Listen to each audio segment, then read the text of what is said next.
Spider-Man vs. Sandman. Peter Parker felt invisible at Midtown High.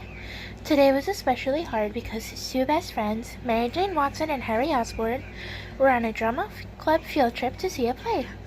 They asked Peter to join them, but he had a big science test that he could not miss. With Peter's friends away, Flash Thompson decided it was a good time to bully him. Flash Thompson was the worst bully in the school, and he would not leave Peter alone. He tried to cheat off Peter when their teacher, Mr. Isaacs, wasn't looking. Peter daydreamed that the students would know that he was really Spider-Man, and that they had made posters that read, "We love Peter." He imagined himself being the most popular kid in school. "Peter," Mr. Isaacs said, snapping him back into reality, "can you show the class how you answered the extra credit question?" But before Peter could respond, a scream rang out, followed by a cry for help. As all the other kids ran to the window to see what was happening, Peter ran to the door. He had to sneak out of the class to help. When he exited the school, he was not Peter Parker. He was Spider-Man. And Spider-Man was shocked to see Sandman running down the street. He had to catch the villain before he got away. Sandman was moving fast, so Spider-Man had to move faster. He shot a web and swung high into the sky, landing safely atop a school bus that was headed the same direction as Sandman. Spider-Man jumped off of the bus and climbed straight up the wall of a nearby building. He could see Sandman across the street. It was time to confront the villain. "Stop it, Sandy," Spidey shouted. Spider-Man leaped off the wall and landed hard atop Sandman, but the powerful Sandman just pushed off the wall crawler. The villain laughed as he tried to intimidate Spider-Man with his height. "Out of my way, Runt. You will never beat the Sandman." Sandman was a bully like Flash Thompson, and he needed to be stopped. Sandman enlarged his fists and brought them down like two giant sledgehammers. Thanks to his spider sense that warned him of danger, Spider-Man jumped back just in the nick of time. Sandman was powerful, but Spider-Man was not about to give up.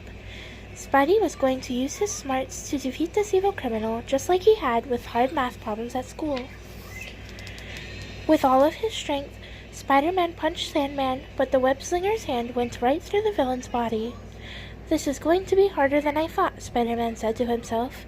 This was a tough problem, but he would solve it. Sandman knocked Spider-Man to the ground and started to run down the street toward Midtown High. "Oh no," Spidey yelled. "It looks like I'm going back to school. I cannot let the students down, not even Flash Thompson." "I've got to outsmart Sandman," Peter said to himself as he raced down the street after Sandman. Sandman punched open the doors of Midtown High and ran inside. "Class dismissed," Sandman shouted. "Stop," a security guard yelled. "I do not need a hall pass," Sandman said to the guard as he knocked him out of the way. "You do not break the rules at school, Sandy," a voice yelled from behind the vile villain. It was the amazing Spider-Man. Students screamed and ran into classrooms, but when they saw Spider-Man was there to save the day, they peeked around the almost closed doors to watch the battle.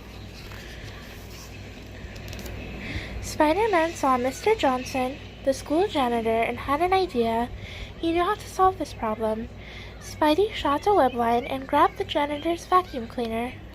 He turned it on, and then set it as high as it could go and charged at Sandman. "Look, Sandy, you may be strong, but you are really nothing but a sandbag. Have fun in your new home, the school vacuum," Spidey said as he captured Sandman in the vacuum cleaner. With the battle over, all the kids ran out of their classes to see this hero Spider-Man. Spidey knew none of the students realized that Peter Parker was missing. They were too in awe of Spider-Man and how he had saved them from the evil Sandman.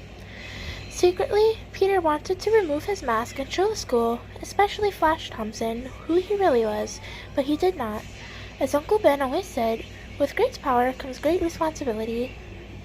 Peter knew that keeping his identity a secret was the best way he could fight criminals like Sandman and protect Aunt May. As all the students surrounded Spider-Man, nobody knew that Peter had a big smile underneath that mask. Peter was happy to have helped them, and that was all that mattered.